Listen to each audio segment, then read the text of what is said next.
Ayan, magandang hapon mga bossing, mga madam. Ayan, meron tayong customer ngayon. At mukhang natitipuhan na naman nila yung ating Evo. Ayan, boss, saan nga po kayo galing, boss?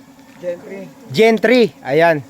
Ito sila madam, oh. Galing Gen 3 pa. Na-appreciate ko yung pagpunta nila. Sobrang layo, naligaw-ligaw pa sila. Bundok-bundok pa rin yung dinaanan nila. Medyo, ano, doon lang talaga kayo pinadaan ng ways kasi windy traffic. Kaya medyo, medyo, kahit yung ways, no? Ayan, sila bossing, oh. Ayan ang nagustuhan nila. Evo 3. Anong kulay nga po yung ano? Kulay, Ferrari red siya, Ferrari red. Tapos yung gulong niya, yung mags. Black. Yung caliper niya, red din. Ferrari red din. Tapos black yung pinaka-mags niya. Ayan, yun talaga yung pinaka-gusto nila bossing. Ayan, nagkasundo na kami ni bossing dito sa unit na Evo 3.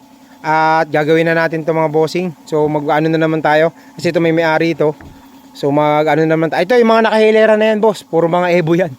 Yung mga gagawin natin. Ayan. Okay na tayo dyan boss. Sa unit.